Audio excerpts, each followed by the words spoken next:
In today's video, I'm going to teach you how to set video duration in Capcut. By the end, you'll know exactly how to make a clip fit a specific length using Capcut's built-in tools, without guessing or making messy cuts. First, open Capcut and head into the editor so you can see your timeline. If you're starting fresh, create a new project and make sure your canvas or aspect ratio matches your final destination, like 16:9 for YouTube or 9:16 for vertical videos. This doesn't change the duration, but it keeps everything consistent while you work. Next, add your video to the project. Import the clip and place it on the timeline. Make sure the clip is actually selected. When it is, you'll see editing options appear. If you accidentally select the track or canvas instead of the clip, the speed controls won't show, so double-check that the clip is highlighted. Now, click on Speed. You'll usually find it in the Toolbar or Properties panel when the clip is selected. Capcut offers two main speed modes, Normal and Curve. For setting an exact duration, stick with Normal.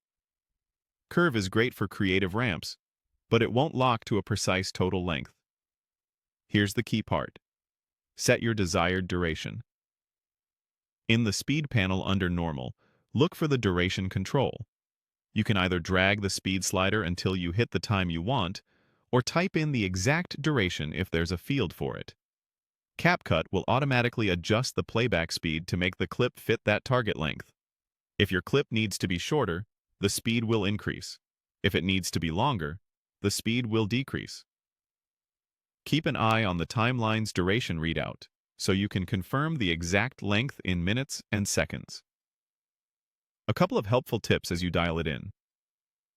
Changing speed affects audio. If your clip has voices or music and you see a maintain pitch or similar option, turn it on to avoid the chipmunk or deep voice effect while keeping the timing accurate. Also, extreme slowdowns can introduce choppiness, especially with footage that was recorded at a low frame rate.